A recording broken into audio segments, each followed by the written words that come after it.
stand by, sir. We'll be coming to you shortly. Copy that. Welcome back to the Levanthal Report. I'm Rick Levanthal.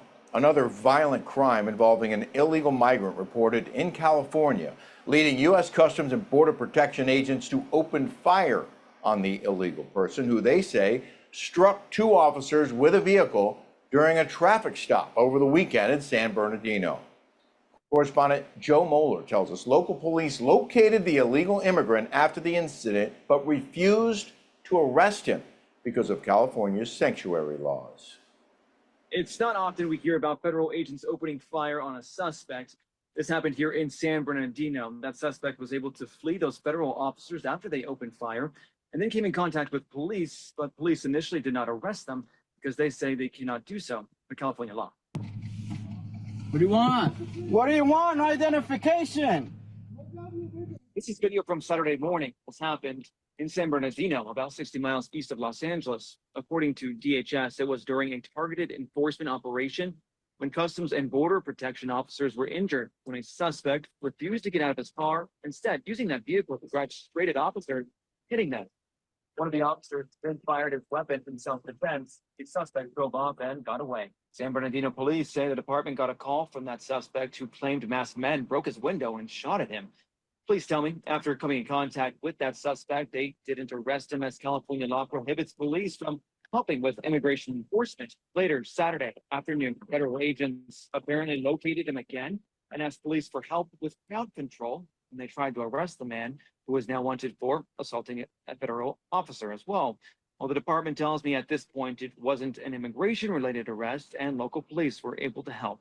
I reached out to DHS spokesperson slammed the state's policies, saying in part, quote, this reckless decision came despite the subject's outright refusal to comply and his wounding of two federal officers. It is yet another tragic example of California's pro-sanctuary policies that shield criminals instead of protecting communities. And Democratic Congressman Pete Aguilar, who represents this area, the 33rd district, wrote on X in part, quote, it is shocking and inexcusable for immigration authorities to open fire on unarmed civilians. There must be a full investigation into the dangerous behavior of the agents involved. Their violent actions are a threat to the safety of our communities, and it's a miracle that no one was killed or injured. Congressman Aguilar did not comment on those federal agents who were hit by that vehicle. Those two agents are expected to be okay. Reporting in San Bernardino, California, I'm Joe Moore. Thanks very much for that. Joining me now, former senior advisor to DHS under Alejandro Mayorkas and retired U.S. Air Force Lieutenant Colonel Berney Flowers. Rick, how you doing? Berney, welcome back to the show. I'm Thanks good. This San Bernardino incident, it's I want to say it's crazy. I mean, you're gonna get away with hitting cops with your car because you're an illegal, but if you were an American citizen, you would have been busted on the spot and would be in jail right now. I am so glad that I don't live in California. The rules there are crazy. They're upside down. Why normal people pay taxes to that state, I can understand why so many people are trying to leave there. The bottom line, if somebody comes at you with a car can be a very, very deadly weapon. And those police officers were within their rights to defend themselves. But the idea that California law does not allow local law enforcement to support ICE is absolutely unacceptable. And I'm hoping that Mr. Trump will put a stop to that some way, somehow.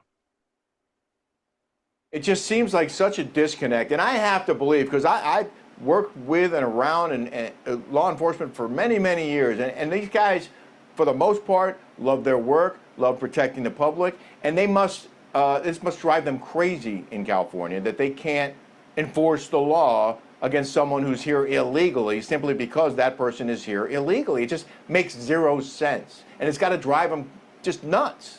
Oh, definitely. I mean, the bottom line is most of those people are former military. When you get training in the military, a lot of the cops come out of there and they go straight into the police force with a little bit of adjustment. But the issue of the day is these people are good Americans. They're following the rules that they were given by their state legislature and their government, but they don't necessarily have to like it.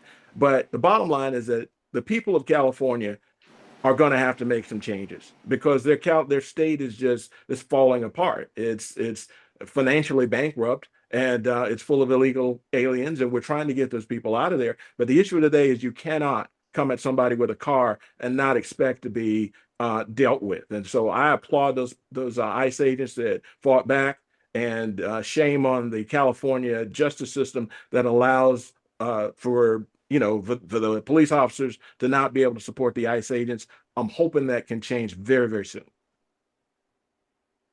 Well, there's another illegal immigrant accused of causing tragedy down in Florida. DHS says an Indian man who'd been in this country illegally since 2018 killed 3 people in a crash while making an illegal U-turn on a busy highway in a semi-tractor trailer truck last week. The man got his commercial driver's license from the state of California, surprise, surprise, despite the fact he's an illegal. And Republican Florida Governor Ron DeSantis wrote on X, illegal alien issued CDL by California, doesn't even speak English. Sanctuary policies are dead. Must hold the illegal alien accountable, but also the other actors involved, including the company. What penalties do you think that trucking company should face, and what's the culpability of the California DMV for issuing that license in the first place? It's absolutely insane for that to happen.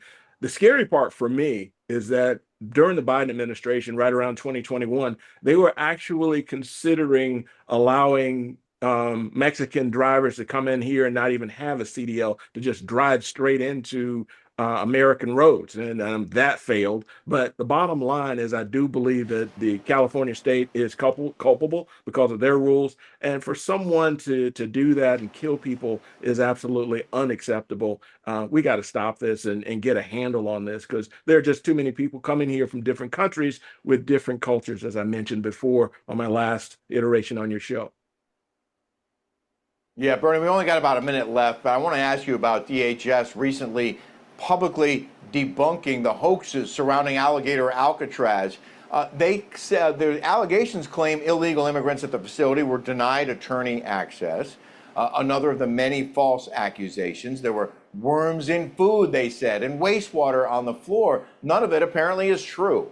Do you think the basis for these false claims is political hatred, similar to what we saw with the Russia collusion created by the Democrats and mainstream media? They hate the idea of Alcatraz so much, the alligator Alcatraz, they want to make stuff up?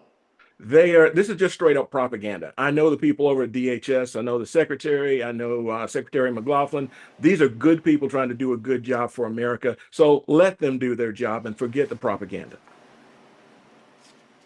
Berney, you're the man. Appreciate you joining the show. Always, always ready for you.